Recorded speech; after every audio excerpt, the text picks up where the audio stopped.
Incoming message. It was the dawn of the third age of mankind. Groovy. Hi-ho. This is me, Kermit the Frog. Hello there. Moopsie. I find your lack of faith disturbing. Oh, for crying out loud. Not a great plan. Program complete. Enter when ready.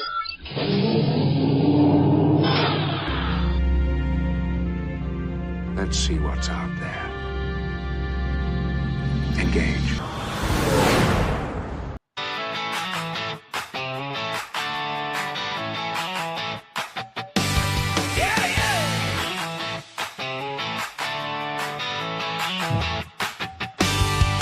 Mack's got a pen that can warp the stars. DT's got stories from cavalry scars. One writes the worlds where the heroes fly, the other roll tanks under desert sky. From sandbox sports to the final frontier, two kids with dreams and a six-pack of beer. Different roads, same old spark.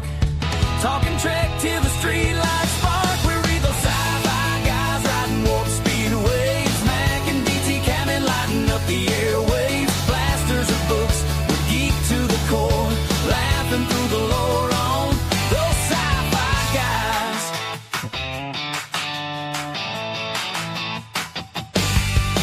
Mack spins a tale about a rogue AI. DT counters with man, I drove that guy. From doom to doom, we argue the stakes while the coffee gets cold and the pizza box breaks. Childhood pals in a grown-up fight for the best damn death scene on a Friday night. Pixels or pages, we're never done. Two working stiffs chasing alien sun. We're in those sci-fi guys riding warp speed waves. Mack and DT Cameron lighting up the airwaves. Blasters or books, we're geek to the core. Laughing through the lore on those sci-fi guys. Yeah, yeah. Yeah, yeah, yeah, yeah. Well, yeah. No capes, no powers, just regular days. But we'll save the galaxy in our own ways. Mack's drafting novels in the dead of night. DT's got tank tracks, turns them into light. Together we're louder than a hyperdrive screen. Two regular dudes living the sci-fi dream. Yeah, yeah, we're with those sci-fi guys riding warp speed waves. Mack and DT Cameron lighting up the airwaves. From the sandbox to the stars, we'll never say die. Tune in, geek out, those sci-fi guys.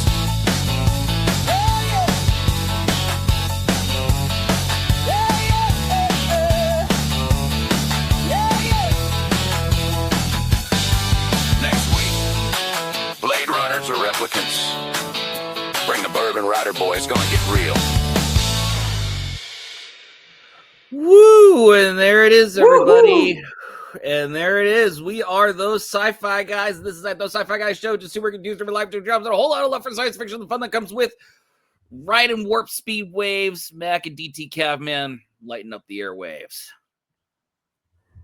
Yes, that's right. I'm DT Catman. I'd like to extend a special thank you to my friend Chet McKenzie for this fantastic new theme song. Oh my God, love that dude. The people shared it you with my meet, in-laws. man. They loved it. Oh, when you traveling all over, did they like it? It rocks. Yeah, it's This pretty. one freaking rocks. Yeah, that's a hell of a gift, that's for sure. So thank you, Chet.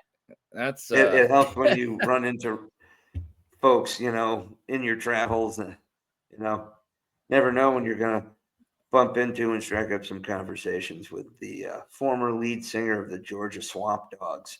So and then that ends up turning into a pretty flipping good bop there for our for a theme song. Tell me, folks, that did not fucking rock, because it certainly did.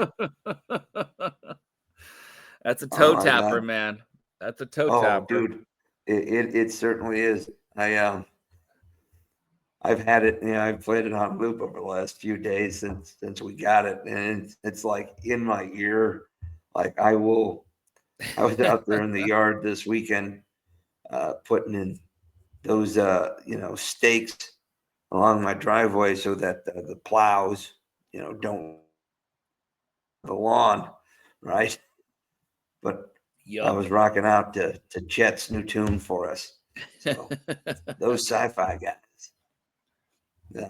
It's Yeah. perfect. It's like rock. It's like a little bit of southern rock meets country, just a straight jam.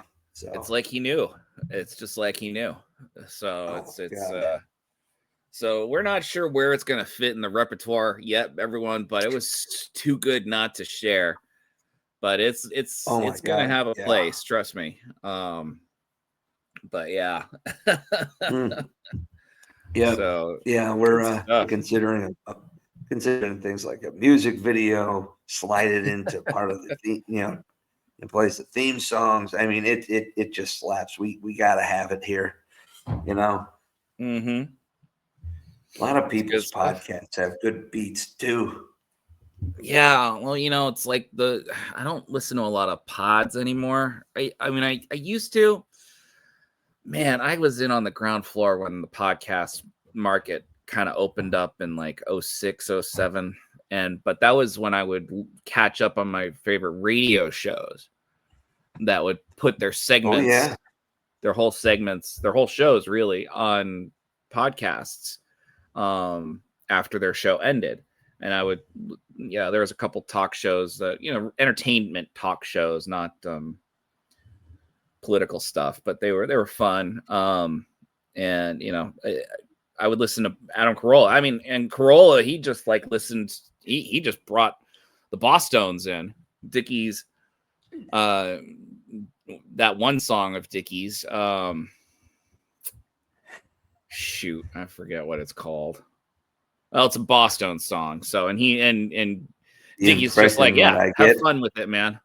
Have fun. So it wasn't the impression I get. It goes dun dun dun dun dun dun, dun bump bump bump. Yeah, it's Sports Center. no. At least it used to. I haven't listened to Corolla in a long time myself. But yeah, so we're there, everybody. We've got our own theme. And thank you, Chet. So It rocks. it doesn't rock is the gallons of water that have fallen on my home in the last 4 days. Oh, you guys getting some rain out there, huh? So much rain. All the rain. We've had at least 3 inches in the last 4 days, which is unheard of. It's unheard of. It's just ridiculous. And Yeah. we're in this. Go ahead. Sorry. I said, I'm sure it swam table. It did, and our garage flooded, of course, and not counting today's precipitation, we're at just under 4 inches, which is for the rain year. We have a rain year here. Starts on October 1st. We are at 385% of normal for this time of the water calendar. So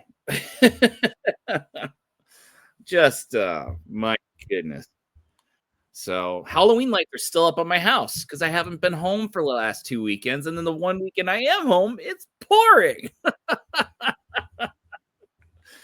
Well, yeah. Yeah. My father-in-law still hasn't gotten a new truck yet. He bought it. He hasn't gotten it yet. So I see. That's a saga 2 weeks in the making. So just wanted to catch everyone up. I know last week we were off. That was unexpected. This is our second round because I forgot to hit record. So, but yeah. Well, Anyway, I like long, awkward silences. oh, well, I mean, you're the king of them. Yeah. So my question for you, man, is I do believe you had some sci-fi related music swing our way. At the marching band competition. Yeah. Yeah, so I can't share it because I didn't record it because we're not allowed to record it. But one of the marching bands, not my son's band, but one of the marching bands had the theme of gosh, what is it? Apple Pies in Universe, based off of a Carl Sagan comment. You can't create an apple pie from scratch without creating the universe first. And so they based their entire song repertoire off of that. Really good show. They got to the finals. I think they got 10th or 9th, something like that. They did a very good job. But they played the theme to Deep Space Nine. So I sent you pictures of that horn line. They came running up front, and you're like, that's pretty crazy. Never thought I would hear that possibility. I mean, what marching band plays Star Trek Deep Space Nine? Not many. I don't know. I don't know, but I definitely geeked out when I heard the Boston Pops play it. Yeah. No, there's that. I mean, it's got a context. Marching band has a different kind of context. But it did a good job. Yeah, but this was also the orchestra of John Williams, so well, I mean, yeah, it felt a little dirty and wrong. I don't It think felt John wrong, Williams but has so any right. issues. Oh no, I don't think so either. But that's cool, man. And didn't your kids' band do another sci-fi theme? They did. I can't pick it out. I can't remember what it is, and if we play it, Spotify's being a jerk right now. We're gonna get banninated for forever. But it's like the marching theme, or was it the rebel theme from Andor? Yeah, I don't know where it is. Did this competition? Did one of the things they have to do is choose a sci-fi theme somewhere in there? No, see, that's the funniest part. It's just he liked. I'm sure the band director heard the theme and he liked it and he thought it could be used very well because it had some technical sophistication to it. So I'm sure he chose it for that. What, for Andor or Deep Space Nine? Well, both. They're both. I mean, Deep Space Nine, you have to play it crisp and clean and staccato. Da, da, da, da. I don't know what the theme for Andor was that they played because I couldn't recognize it. But the whole because it's a mishmash of all these different songs put together. Like Claire de Lune with Taylor Swift and other things like that. It's pretty wild. But yeah, so they played Andor. So and they got 5th place out of 28 bands. So I'm very proud of them. They worked really hard and they deserved that opportunity to after the week in LA. Yeah, thank you. After the week in LA to not make the finals, they made the finals in Utah and got 5th place. And competition stiff, man. There's top 6 is just something to be extremely proud of. Top 12, I mean, all those bands are just amazing. So I am not denigrating anyone because they all played so well. So that's excellent. It's fun to see a level of that kind of talent playing in the high school level. It kind of gives me, I mentioned this last year, but it kind of gives me a hope of things are going to be all right. It's irrational to say, but it's good to see that kind of talent at such a young age and and being fostered as well as it is. Well, Yeah, like I like said, that. it's absolutely fantastic. Yeah. They all should be extremely proud. Well, thank you. So we're excited for them, and now we're entering the holiday season. Things are going to slow down just a little bit, and we'll see see how that goes through January, and then we'll start up the spring season with robotics and everything. So Domo arigato, Mr. yeah. Roboto. Oh, and my daughter's in Tech Week coming up for the Shrek play that she's in. So Shrek Week. yeah.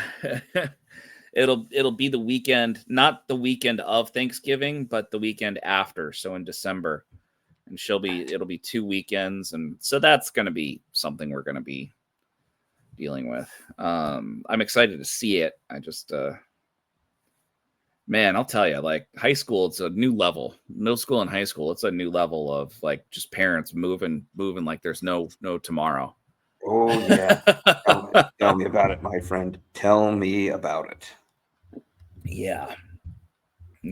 I wonder if it's going to be different when they start learning how to drive. But even that, I mean, just the driving thing only mitigates things so much. You still have to be on them. Although I don't remember having my parents on my schedule. Like I just did my own thing. I set my own obligations and I fostered them. So there other things came into consideration, like I think it seemed like more people were open to carpooling back then. Nowadays, it's almost like you need like permission slips and stuff for carpooling. It's just yeah. No, that's absolutely true. something we're running into. And it's something we're running into as well. Remember in the days when my dad would just throw us in the back of the Jeep and then he would drive, like he'd slam the car back and forth going down the road and we'd all slam into the sides of the back of the Jeep. Maybe. Those are neighborhood kids. Those weren't his children that he was doing that to. It was some, but not all of them. So, yeah. I had an experience of having to chaperone a kid who wasn't mine, recently, while on top of having my own kid under my, responsibility. And so that was interesting, taking my daughter and one of her best friends to Rhode Island Comic-Con 2025. Yes. You guys might have seen the short I posted from there. That it's kind of cool. I figured we'd kind of dive into a little bit more of that. Let me pull up your costume first. I still have a couple of like let's see, delete that. And then let me share this. It was a good time. Yeah, it really looked like it. And I'm excited to go through it a little bit more. That's sure. That's not what I want. Plenty of info for you. There you go. Ooh. Yes. You're pulling the Cal Kestis look. But not. You're not Cal Kestis. No, I don't mean to. But the lightsaber and the blaster, that's probably one of the best combos in Jedi Survivor you could have. I mean, you don't see him dual wielding, but Luke carried both weapons in Empire. Your weapons. Do a lot, Yeah. No, that's true. He did dual wield. You're right. He carried them both. He didn't dual wield. This is a dual wield pose that they emphasized in Jedi Survivor, which was awesome. My God, that changed everything. Well, it's an old school cavalry pose too. Yeah, it's a good move. It's a good look. The reason why, if you look at like Civil War era and you see the pistol that, on the right hip with the pistol butt facing out was ostensibly you could draw your sword with your right hand, pull your pistol with your left hand, and it made close quarters fighting, more melee, rather than just fighting with a sword. You could also, pop somebody. So Right. it was a way,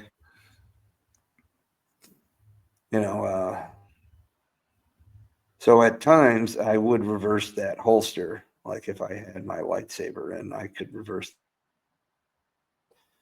into it and be able to left hand draw. But, it's,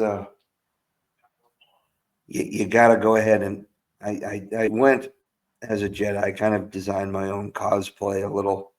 And I kind of created my own character too, because when you spend the money on the good lightsaber, you kind of need to, justify it. So. Yeah. Most definitely. That's a good lightsaber. Oh yeah. It's pretty cool, man. It's got a nice composite handle. It's not the plastic ones. Not that saying that the ones you buy at Disney and whatnot, the build your own, are bad. They're not. They're good, but this just adds a little more heft, a little more weight to it. And a lot of people carry those at cons, and I was one. I literally had people trying to. I had a cosplayer, an actual cosplayer from the 501st. I was talking. There was a fantastic Thrawn. I was talking to him, telling him I loved his costume. Like, are you more Disney Thrawn or are you more, original book Thrawn? He's like, yeah. I'm a little more book Thrawn, but it's hard to argue. Lars Mikkelsen does a great job playing Thrawn, both voice acting in Rebels and then live action in Ahsoka. So it was neat. But he was married to another cosplayer who was dressed as Duchess Satine, the pacifist ruler of Mandalore, and Obi-Wan's ex-girlfriend. And she's like, and I was in the lightsaber. She's like, "Oh my God, that's a nice one. May I?" And I'm like, "Sure." She's like, "Oh, that's a good one." I'm like, I bought it at one of these cons, so yeah, a lot of these, saber. There's a couple of that I've seen. There's like 2 or 3 continuously show up at like Boston and Rhode Island. This one is Saber Theory. It was nice. This is a good one. I got Saber Theory. The blue that kind of fades to gray and black. Is that metal? In the handle. It's metal, right? Yeah. Mm-hmm. Yeah. This is like a very basic handle. Like you can get you could get the Anakin, the Luke, you can buy, and the more and more ornate the handles, of course, the bigger the price tag. But I kind of like this one anyway. It's a nice kind of neat. It's utilitarian, but it still has a nice look to it. And then screw it in and everything. And this actually charges via USB port. Does it really? Oh yeah. Well, there we are. Some of them are like, if you get a more advanced one, you can program different effects into it as well. Right. Which makes sense. Yeah, that's cool, man. That's funny. That's cool. Incidentally, our video of you showing your lightsaber is one of the highest viewed shorts on our channel. Sure. So, not sure if that's a euphemism that they fell for or what, but that's cool. It's almost like a little bit of the unboxing. How people like that. But we put up, and the short from. Do have to make sure I put the short uh, recorded for live from Comic-Con. I got to put it up on our YouTube along with my Veterans Day message, which got a lot of hits just through our Facebook page. So they're nice. Got some really good hits on those. So Yeah. But it's been cool, man. So we had a good time. Obviously, I had to ride herd on a couple of excitable teenagers, both of whom had a blast. My daughter was an elf, and her friend was a character from, I think it's Demon Slayer in the anime, or Demon Hunter. K-pop Demon Slayers. No, it is not. It is a completely different one. Different one, Told you. Yes. Yeah. Well, dude, we're recreating the first episode that we didn't record, so. But it is it is some form of Demon Slayer Kimetsu no Yaiba. Yeah, that might be it. Demon Slayer. I think that might have been it. Japanese manga series. Yep, very much so. That was it. Mm-hmm. If there was a definition of manga, it's that show. I don't know. I haven't seen it. I'm just it's very obviously manga. So yeah, looks like it's very popular. So hugely popular. Here's the premise: a family is attacked by demons, and only 2 members survive. Tanjiro and his sister Nezuko, who is turning into a demon slowly. I know I'm not saying this name correctly. Tanjiro sets out to become a demon slayer to avenge his family and cure his sister. It's actually a pretty good premise right there. Sounds about right. Simple, but leaves the door open for a lot of good storytelling. Doesn't need to be too complicated. Doesn't need a mystery box, Yeah, there was a lot of people were like, "Oh my God, you're so and so," and like, "Okay, you got me, but that's awesome." So, yeah.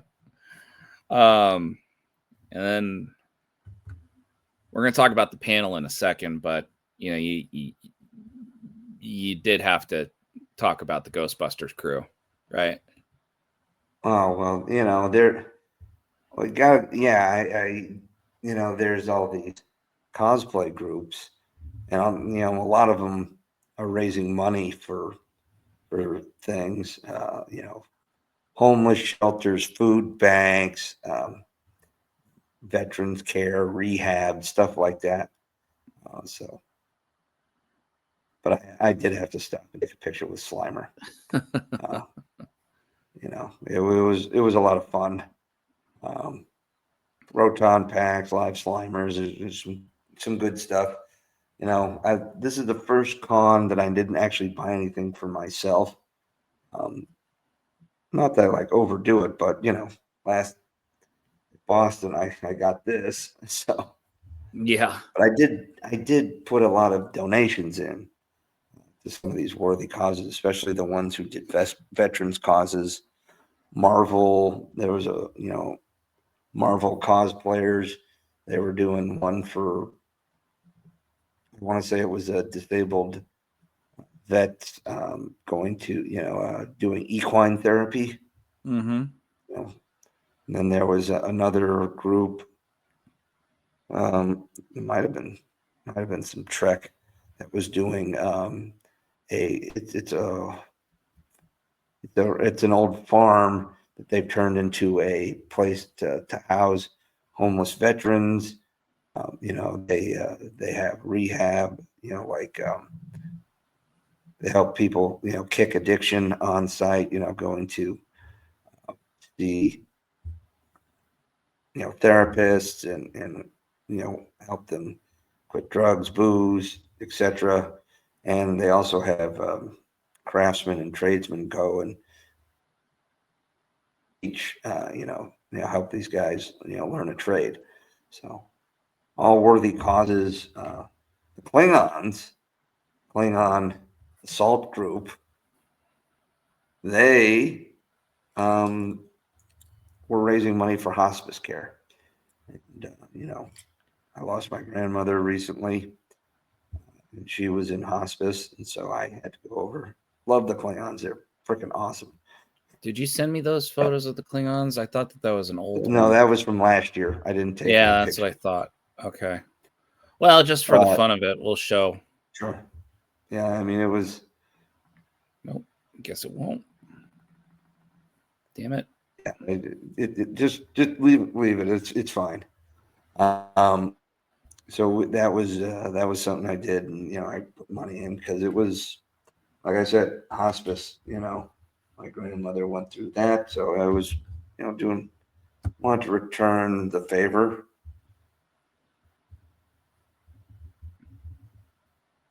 But yeah, so then we of course took pictures with the 501st. Were the Mandalorians here part of that? I mean, not officially, but were they tagging along with that group with the 501st Legion? There was a lot of various type of cosplayers, 501st, and then some other Star Wars cosplay groups there, so you could go. And if you look at the bottom right-hand corner of our screen, you see this, horn skull, and that was a unit that I commanded. That was our logo. I had a guy working in my company who was a former comic book artist for Dark Horse Comics back when they still had the Star Wars line back in the early 2000s before he joined up. And then this was 2010, and we're like, well, our unit nickname was Chaos, and I'm like, whoa. We were trying to find a logo to put on things, and we couldn't really find anything. So I'm like, hey, can you take the Mandalorian mythosaur from Boba Fett? It wasn't as big and well known at the time as it is now. I'm like, play with it, see if you can get us something, that's not,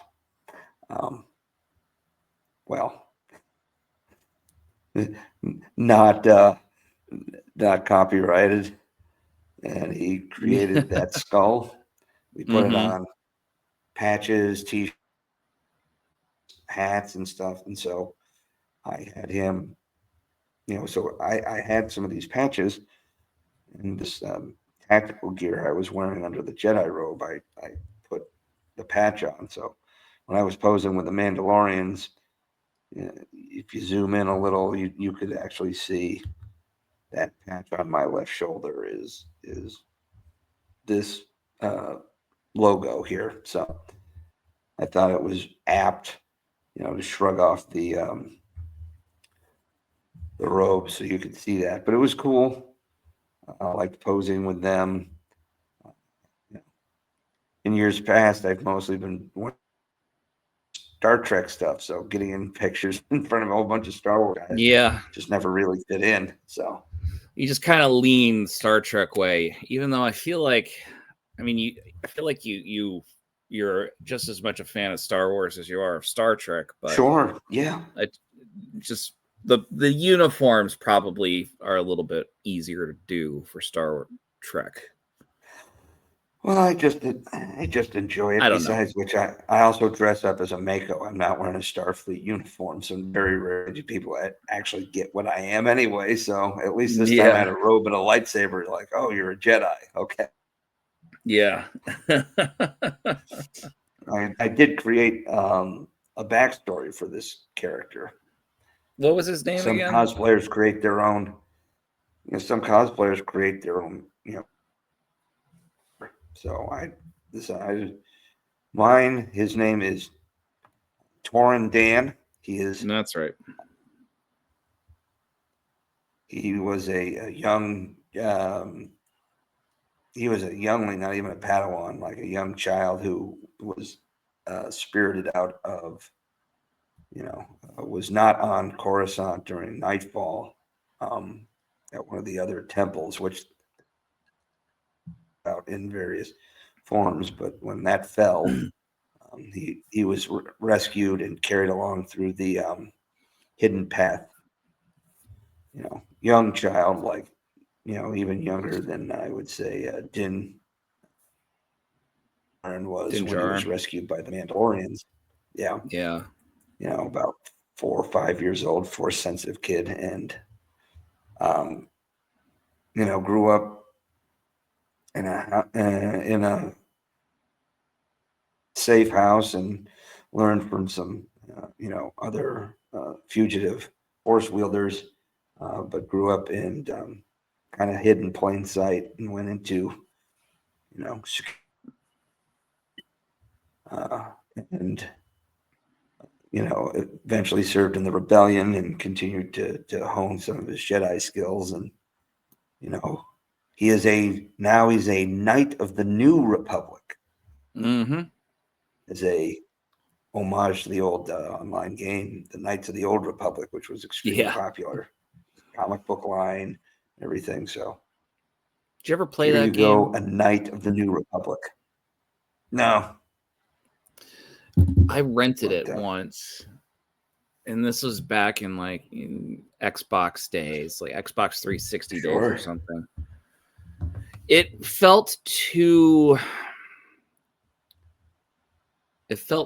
turn-based or something. There was something about it. Turn-based is not the term, but there was something about it that made it feel like I was playing Zelda rather than Mario Brothers, if that makes sense. Yeah, I get you.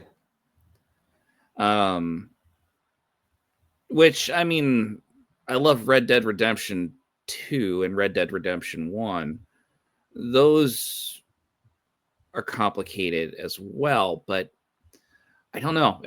Maybe I wasn't ready for that style of game when it first came out. But I know that it was insanely popular, and it didn't capture me back then. Well, God forbid me do, trying to some play don't, it now. Right? Like with the graphics they are and everything, it's like, oof. Well, anyway, it was kind of fun to have like a different thought about these guys. And, I had worn this blue cargo pants and tactical shirt as a Mako uniform this summer. So I got myself a Mandalorian, like the same almost Sam Brown belt type of shoulder rig and holster. I forgot. In that holster, in the holster is the picture, or is the pistol that I those foam cosplay ones. But in that little pouch there next to the hand icon, I actually have, I think I showed you, one of my employees made me a handful of credit chips with a 3D printer. Oh, nice. Yeah, they were black, and I kept them in there, and occasionally I would pull some out. Do you have any left that you can share to the camera? Well, I don't have those. I didn't give them out. I just pulled them out. I only had like 4. But when I got, after the con, which a lot of people knew I was going to at work, the guy's like, "Oh yeah," and I was like, "I just wanted you to know when I went, I pulled out, the credit chips you made." He's like, "Oh, that's cool." It's like, I had to kind of put it up close so people could see because it was all black. He's like, "Yeah, thinking of making some different colors." And Friday I show up to work and there's a stack of these credit chips on my desk. And so, as you can see here, they're Imperial credits, with the stamp and then some Arabic writing on the bottom there, some alphanumeric. But here you go, bud. What do you think? Oh, that's really cool. Here, let me maximize you. Yeah. Let me do it again. Throw that up there.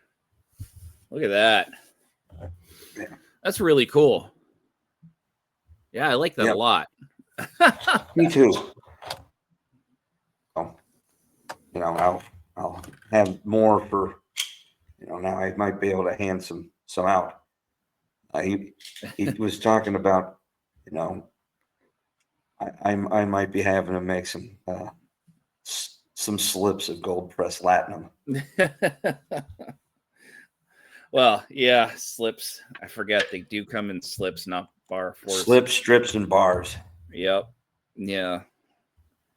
That's just where's the latinum? It's just useless gold, worthless gold. I know.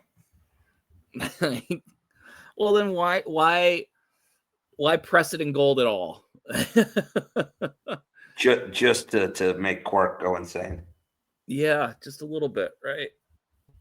So good stuff. All right, let's move on to man, it was cool. Here. It was cool. So, you know, this guy, absolute legend, Mr. T. So I've gone to, you know, Rhode Island 3 years in a row, and every year I bumped into this guy, and I was a big A-Team fan growing up. Mrs. Catman is a huge A-Team fan. It's one of the first TV shows we sat down and binged together. The A-Team and the Simpsons were kind of our jam, right? Yeah. So this guy, and the first year we were there at Rhode Island, my Mrs. Catman came because we were going to go meet LeVar Burton, and I pointed him out. He was wearing a skin tight red shirt and you know, blue overalls that B.A. Baracus wore in several episodes. But this was also this is also a costume. So this dude is there every year that I've been there, and every year I go up and say hey, and I tell him I really dig his stuff. And this year I'm like, you know what, I want to get a real picture. So I said, hey, look, you know, I see every year. I love the costume. I'm a huge fan. It's like, could I get a picture with you, man? Because I love, you know, the A-Team, Mr. T, B.A. I think, and you're killing it. And he's like, yeah, okay, man. And like, he knows all the phrases, you know, like all the Mr. T catchphrases. But he's like, all right. Did he stay in character? Sometimes. Yeah. Like when I told him I really appreciated everything, he's like, no, thanks, man. I really, you know, really means a lot. And then he's like, hold on. And he carries this box of vintage Mr. T cereal from the 80s. And he just pulls it out. I saw him with it last year. I didn't see it the first year, but I saw it last year. Like this guy will, you know, like I would walk by him and go, nice, B.A. And he'd go, thanks, fool. And he did pull I ain't getting on no plane, Hannibal. But of course, the two kids I was with right now, my daughter has seen some episodes of the A-Team because we've shown it to her. Her friend, I don't think, has a clue, but she was very much drawn to all of his jewelry right now. You know, by the way, a bunch of the Mr. T cereals are available on eBay right now. No shit. Ranging from $6.95 to $20. So, ooh, there's one for $450. Ooh, Vintage must 1984. In it. It must pre-owned. Yeah, you would hope it's pre-owned, right? Like, anyway, that's cool that he was able that you could get this kind of stuff. I worry, you know, when I see things like this, like artifacts like this that he carries around, I worry that it gets ruined and that he can't, that he wouldn't be able to. Maybe he bring bought that a few back. boxes. I don't know. I might have to. Cheer. I'm like, is that the only box, or do you have others? You know, like a spare. Right. He's like, no, man, this is what I eat every day. I have a house full. Oh my god. You know, and it's funny because he also has got rings like BA had, but he pulled one off and he was showing because he noticed it.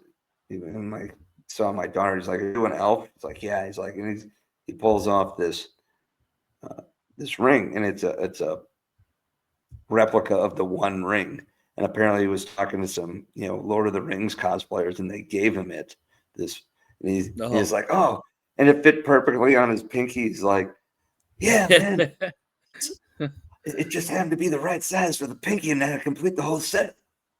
And I leaned over to him like, B.A. Baracus wouldn't be corrupted by the One Ring. Damn right, fool.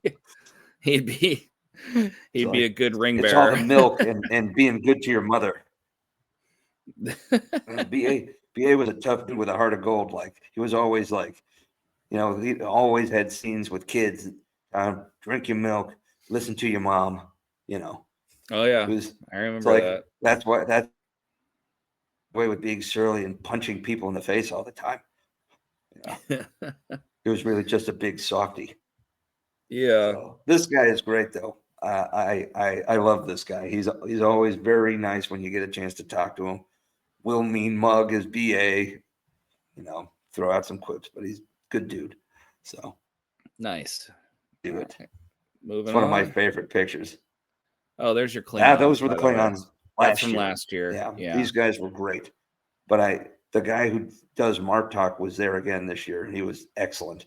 He's got the crest of the House of Martok on it. And of course, they were mentioning they were raising money for hospice. They had a picture of somebody's mother who had died recently. And, I said, hey, look, my grandmother just passed hospice, was very, very good, took good care of her. So I gladly donated to them. But we got to go back the other way. Yeah, man. Go to the bigger zoom out real quick. Oh, there we go. So we took the three of us, we had a chance to do an official picture, and it was with Eman Esfahani, who plays Ezra. That's him right there. He's wearing the name's Hutt, Jabba the Hutt on his which is a great callback to Ezra using Jabba the Hutt as an alias in Rebels. Yeah. So this kid was so nice. We kind of, when you end up like when you get in line to go and take the pictures, like sometimes you can see like the first, like a few people ahead of you. He was like doing poses with some people, but he had a big smile, welcoming everybody. And he's saying to the girls, "Oh, I love your costume. Come on over here. Hey, man, come on over here." And he's got his arm on my shoulder, big smile. Actually, some of the people, you can tell that they're there. They're grateful for the fans, but they also, they're not as open. Not hostile. None have ever been hostile. They've all been welcoming, but some were a little more, I would say, open than others. Sure. And but it's nice, right? And you like that, right? And he's big smile, and like, some people are like, "Oh, thanks," with adults, but like are more into it with kids. And some people are just very, warm and welcoming to everybody, right? But it's really cool. So it was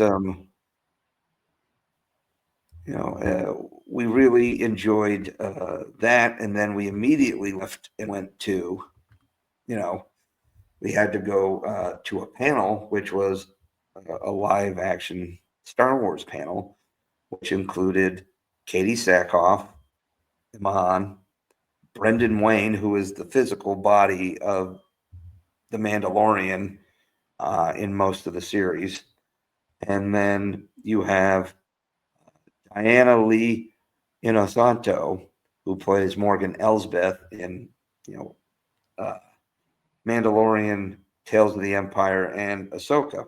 So it was really neat. And if you look at Brendan Wayne, he's wearing a cowboy hat, but he's also got a T-shirt that looks like Mandalorian armor in the brown belt. But he's Grogu in his cowboy hat, which is awesome. That's right. Yeah. But this was pretty cool. This is a neat panel. If you check the bookends, Brendan Wayne is, of course, the grandson of John Wayne, which is pretty wild.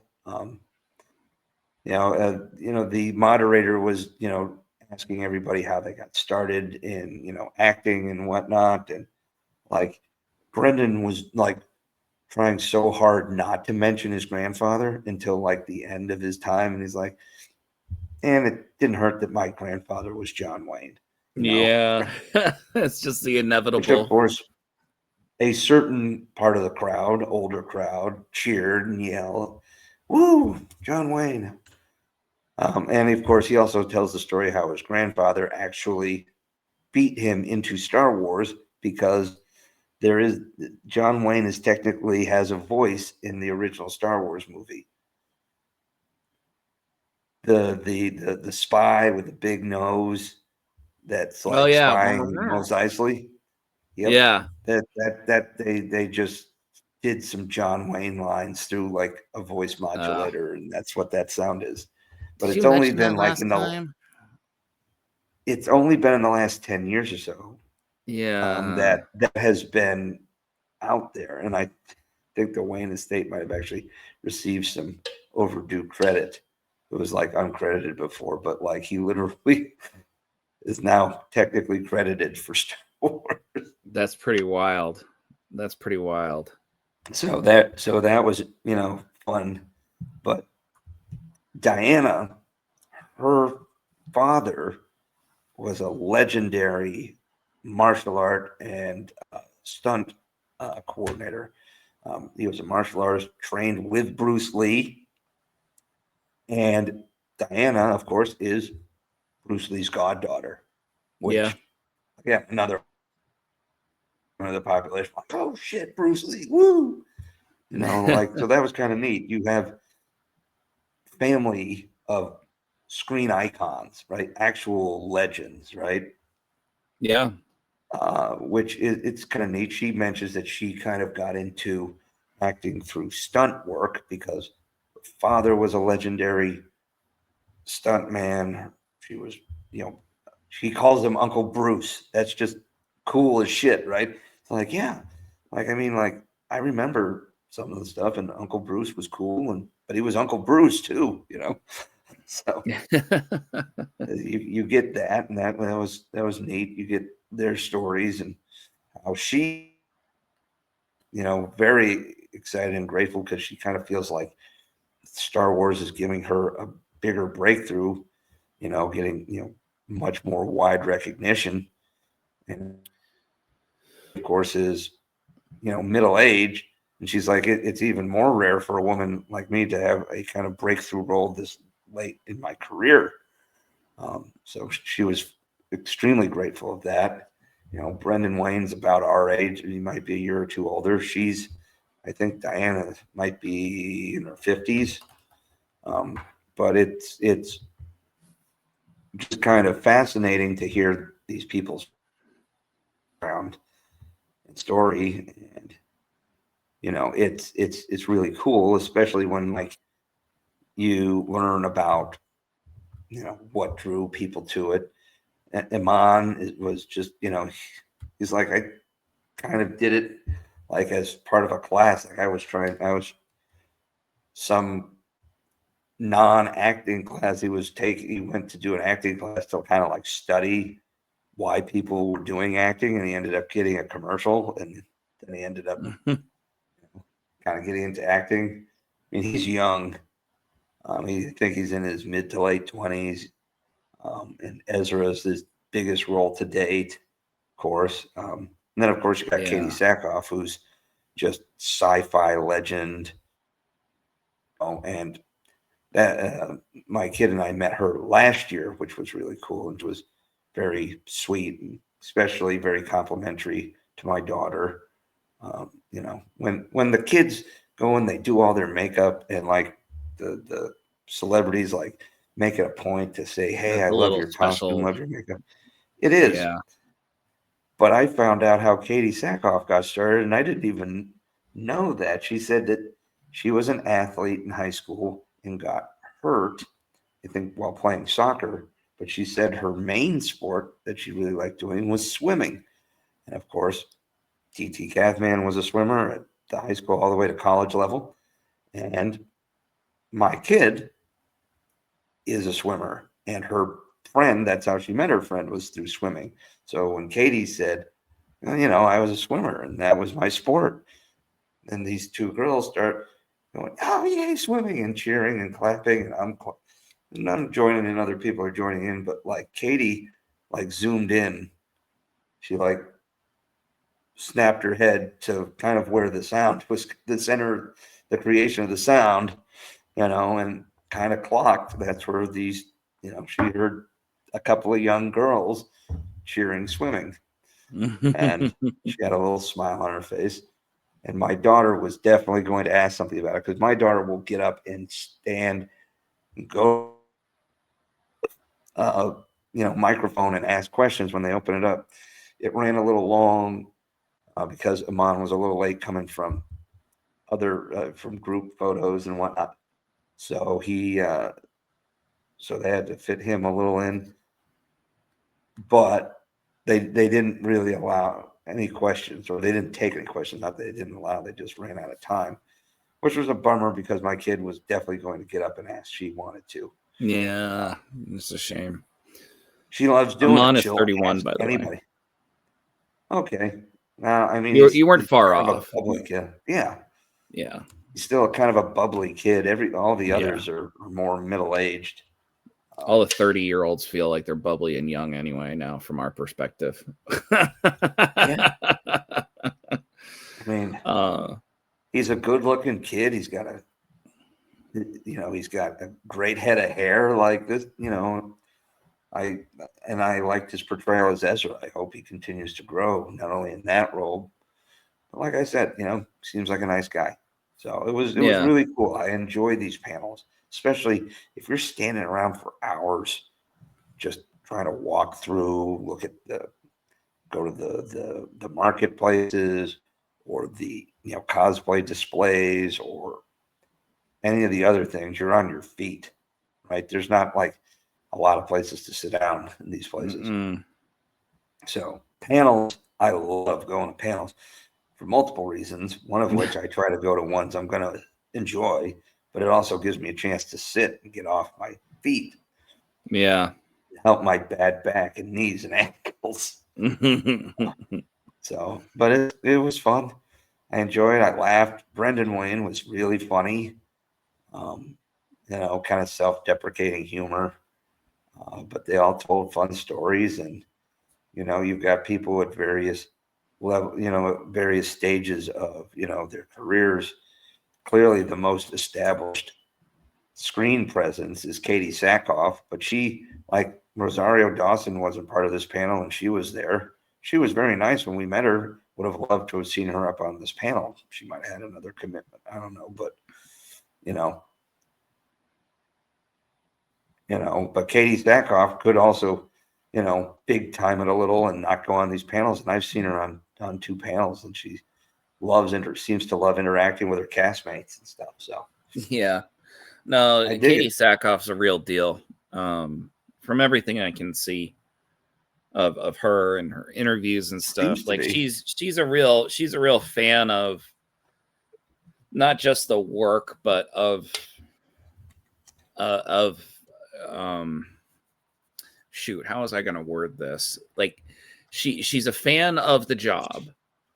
She loves acting, and but she also loves the responsibilities that come with it when it comes to having fandom. Because she herself is also a fan, and that's very well reflected. You'll see some people who aren't fans of things, like they're a little standoffish. Harrison Ford. I'm not ripping on Harrison Ford or anything, but he doesn't come off as a fan. You know what I mean? So his worldview is a little different when it comes to this interaction.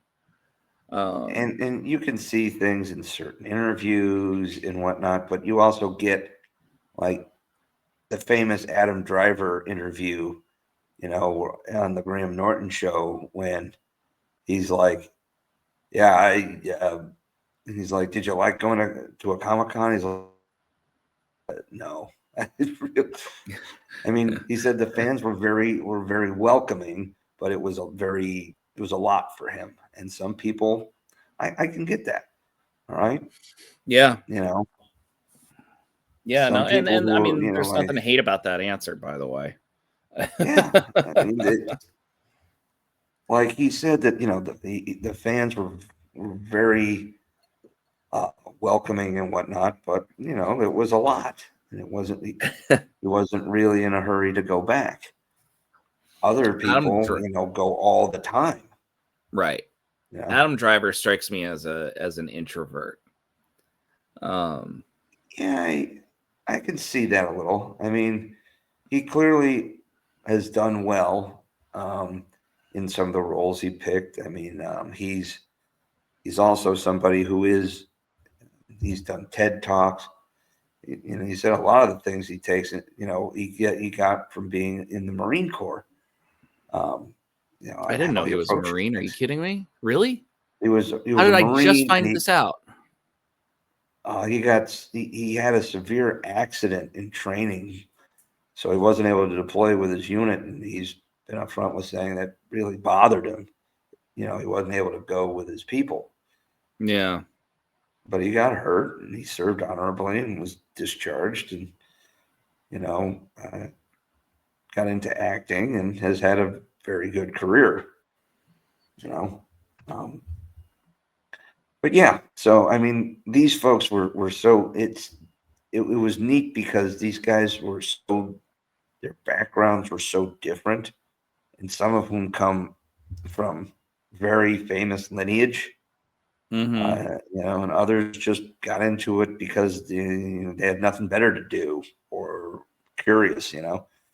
So it Nothing was better kind to of neat. do. Reminds me Well, of like the Katie, model. Katie said her mother was trying to get her out of the house. Yeah.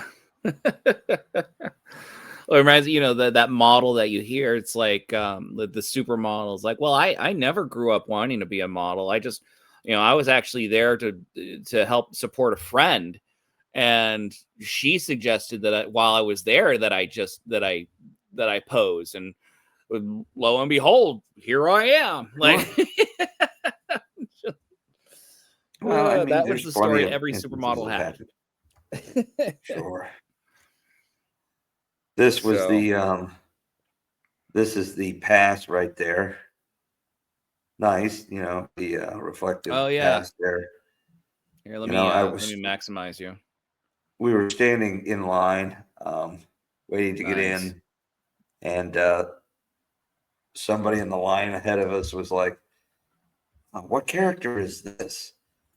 I'm curious. I just kind of blurted out, "That's the generic don't get sued Yep. It crossed female my warrior." mind. And he's like, "Yeah, that makes sense." Mm-hmm. You know, That's what you do. we visited, you know, like I said, some of the Star Trek groups and got a neat, you know, sticker here of the crew of the Enterprise D. I just had to grab one of them. Oh yeah, yeah, definitely. You know, they hand out swag at spots. This was from a veteran organization. You know, I believe that was either Star Trek or Star Wars was putting in for this group. Red Sox had their own table too. Of course. My lanyard, of course, was from Fan Expo, which is Boston. Mm-hmm. You know, Boston Fan Expo, if you buy, you know, a ticket, you know, at a certain point in advance, you can get a little, you know, swag bag. Includes like a t-shirt, a poster. You can pick out a lanyard of your choice. You can get a reusable bag. So it was just I love these things, man. They're just so entertaining, so rewarding. I mean, there was plenty of names there. Like I said, Katie Sackhoff, Rosario Dawson. We chose them on partially due to time because we wanted to go to the Star Wars panel. But we'd also taken a picture with Katie and Rosario before, and we wanted to, I don't know, see somebody different. Chevy Chase was there. A lot of wrestlers were there. A lot of the people from the Flash TV show were there. Nice. Chevy a few Chase, man, people. he's making his tour rounds, isn't he?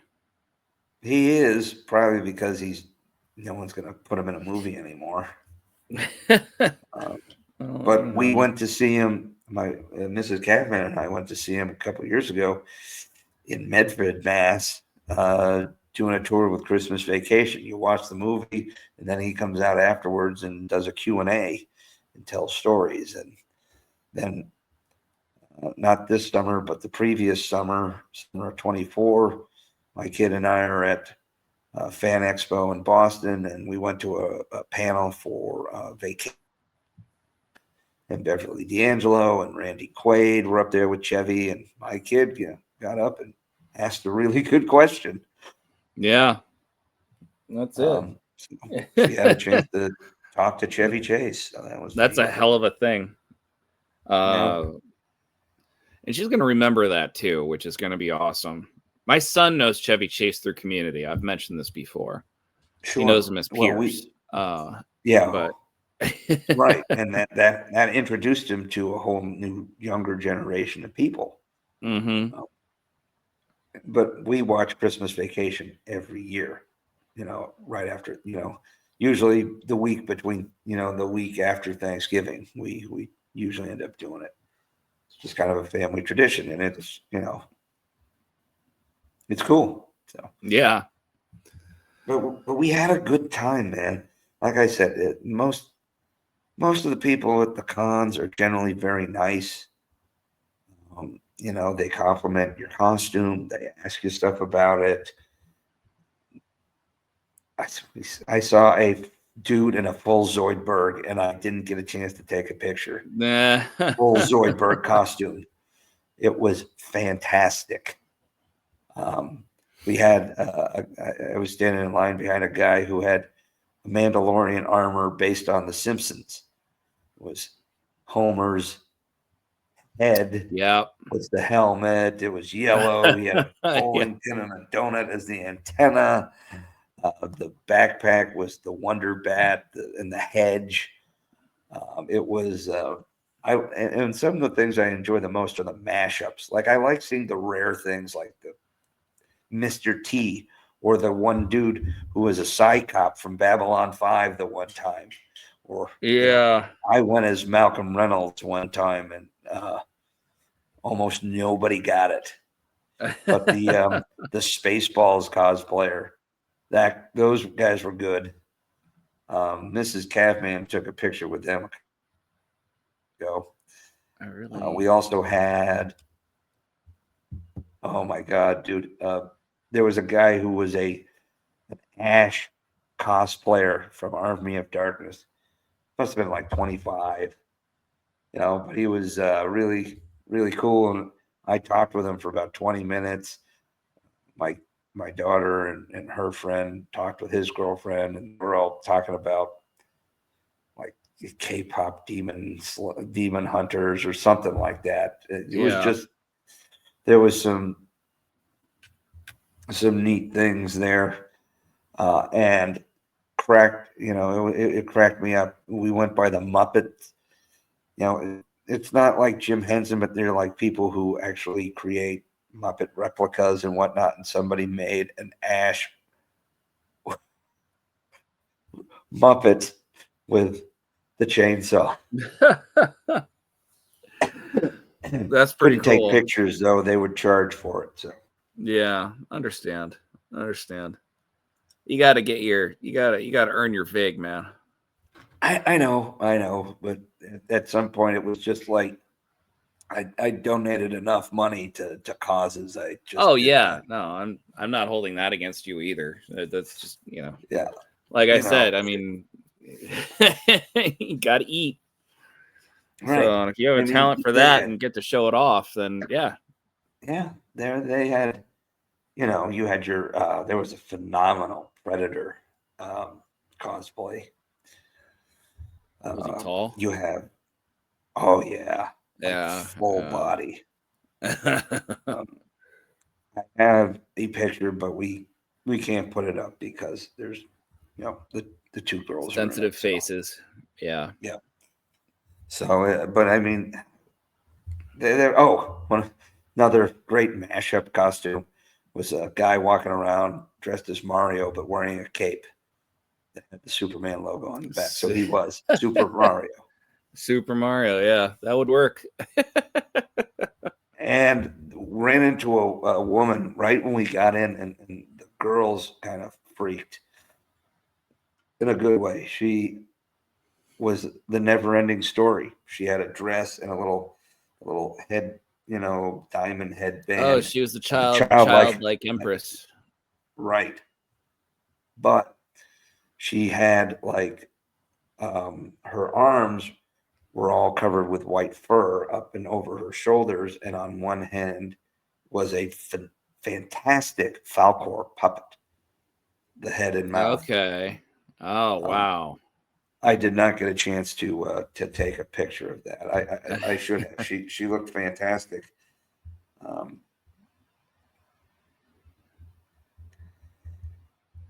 Looking up the childlike empress, because the title is the childlike empress. Well, this was an adult woman. I know, but it was really well done. Like, she's like, "Oh yeah, this was the first time I put the costume together." I'm like, that's your first time? You win. Oh man, she started working again, by the way. The actress who played the childlike empress, for a while, that her only gig as an actress was the Neverending Story. Then in 2008, she started acting again.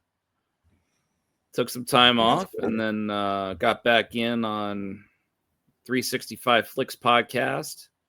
Now is an ultra low, and her latest project from last year is Man and Witch: The Dance of a Thousand Steps. Oh my! I don't know what that is. Well, anyway, Me looks either, like she plays a witch. Me either. So, well, Sean Astin's in it. Cool. Anyway, saw some fantastic costumes. Some people, and some were people who just did a really good job, like as clone troopers or stormtroopers or you name it, Starfleet, Ghostbusters, tons of anime.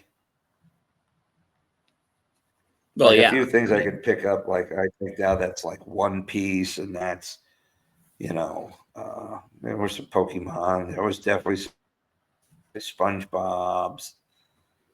There were some good cosplays. Well, yeah. I love this cowboy hat. Yeah, let me get in on that. There it is, right there. Yeah. John Wayne's grandson, everybody. Yeah. He was extremely humble and grateful for his role. When you don't think about it, like Pedro Pascal does all the voiceover work, right? But like Brendan Wayne has to know all the lines, so he can be reading live with the other actors, with the actors on set. Yeah, like with Katie, mostly is who he. They seem to have a pretty solid, chemistry, working relationship, and it's kind of neat. Like he actually started being put in the credits, I think in season 2. Definitely in season 3, he was put in the credits. Like, yeah, finally got he's credited. in there, right? Because he's basically doing all the acting most of the time. Yeah, it's just being overdubbed. That's such a weird gig. Just being overdubbed like that. Such a weird deal. That's David Prowse. Yeah, well, absolutely. Absolutely. This isn't the first time Star Wars has done this. That's true. Was it David Prowse's voice? Didn't exactly. Oh yeah. If you've seen those, he sounds more like Rick Moranis. Yeah, it's just it's not. It's yeah, James Earl Jones is the definitive voice. Mm-hmm. Well, speaking of Well, man. definitive, anything else before we wrap up? Well, here's what I will tell you, okay? And you keep saying that, you're leery of going to cons. Get over it. Go to it. Trust me, man. This was something we wished we had access to when we were 12, 15 years old, okay? Don't look a gift horse in the mouth. Go to one. Enjoy it. If you only go to one, all right? Get your picture with, I don't know, Frakes or somebody, who visits the cons frequently, or, dress up, or even just wear a t-shirt that says, I love those, or it's like wear a t-shirt that says those sci-fi guys. I don't care. Just go. Yeah. Because Noted. as hectic as it is, as chaotic as it can be, people generally are pretty respectful. They're really complimentary. If you, I'm not worried about it being a wild crowd. No, but it's chaotic. It's like any big crowd you're going through. You're on your feet all day. It's long. It can be tiring. You're waiting in line to wait in line, and that can wear you out. But then you walk by, and you walk by a guy who clearly had spent like years working to perfect an awesome Blade costume, or Deadpool, or cartoons and anime, where you see something that flashes you back to your childhood, like B.A. Baracus, right? Yeah. All it does is make me happy. Deep pulls, man. Yeah, and those can be some of the most delightful. And I'm here for the deep pulls. I'm here for the the stuff, the rare stuff, even the mashups. Yeah. I'm here to. I am there for the creativity. Sure, are plenty of people there in costumes you buy from, Spirit of Halloween or off of Amazon. Sure, are there people who craft cosplay that would make Hollywood costumers jealous? Hell yeah! But as long as everybody's there and having a good time and not being a dick, it's really worth it. And the fact that you can walk in that crowd, and for somebody like us who grew up without having that same outlet at an easier proximity, it's it's a nice feeling, man. It really is. Yeah. And as always, I always go and visit the Army recruiters at these events because as a former Army recruiter, I like to go in and just tell them, I think you're doing a good job, because a lot of people don't tell them that. It's a tough job. And I like to let them know. And then they usually end up giving me good swag too. Well, because this was the weekend before Veterans Day, I had an Army pin on my collar. It was how I partially remember people. Actually, we were in line, and this guy who had to have been there with his grandkids, older gentleman, white mustache, wearing a Desert Storm hat. Damn. And somebody was like, "Oh, hey, thank you for your service." And I looked over and I saw him like, "Hey, brother, thank you." He turns back, and then I pop my collar, and he sees the Army star, and he like leans back over like 6 people to shake my hand. Nice. Right, with a big grin on his face. So it was, nice. It was nice. And it was cool. People would go, "Oh, were you actually in the military?" when they'd see the pin, and be like, "Yeah." And I think it also, but I think it also helps click for people. I'm like, there's all types in the military. Like, I would be that guy who got a box downrange, and it would be, the latest Star Wars novel on top of a new season of a Star Trek DVD or something like that. And I'm watching that, and then I'm like, all right, time to go on patrol. Yeah.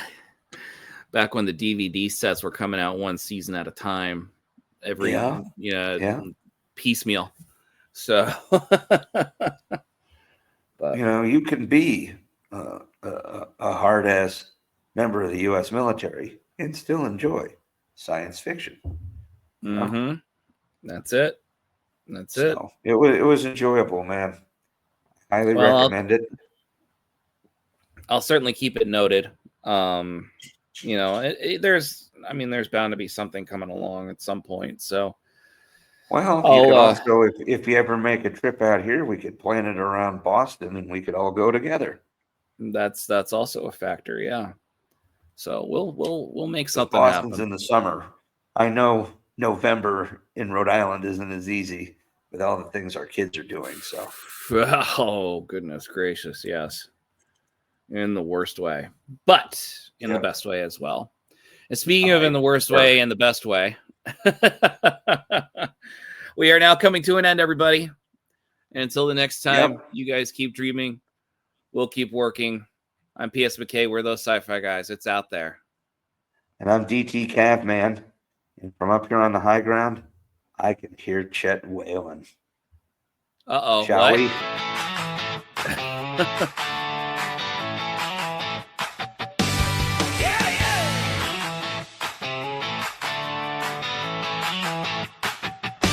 This slaps, dude. Oh, I know. The stars. DT's got stories from cavalry scars. One writes the worlds where the heroes fly, the other old tanks under desert sky. From sandbox forts to the final frontier, two kids with dreams and a six-pack of beer. Different roads, same old spark. Talking Trek till the streetlights spark. We're those sci-fi guys riding warp speed waves. Mack and DT Cabin lighting up the airwaves. Blasters of books, we're geek to the core. Laughing through the lore on those sci-fi guys. The claps, man. Max spins a tale about a rogue AI. DT counters with man, I drove that guy. From doom to doom, we argue the stakes while the coffee gets cold and the pizza box breaks. Childhood pals in a grown-up fight for the best damn death scene on a Friday night. Pixels or pages, we're never done. Two working stiffs chasing alien sun. We're rebel sci-fi guys riding warp speed waves. Mack and DT Cabin lighting up the airwaves. Blasters or books, we're geek to the core. Laughing through the lore on those sci-fi guys. Yeah, yeah. Yeah, yeah, yeah, yeah. Well, yeah. No capes, no powers, just regular days. But we'll save the galaxy in our own ways. Max drafting novels in the dead of night. DT's got tank tracks, turns them into light. Together we're louder than a hyperdrive scream. Two regular dudes living the sci-fi dream.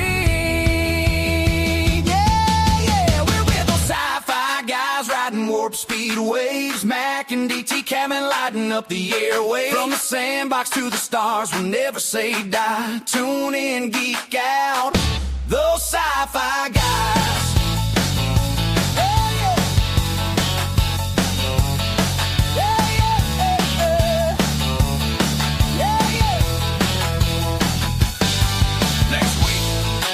Blade Runners or replicants? Bring the Bourbon Rider boys, gonna get real. Till the next time, thank you, Chet. Woo!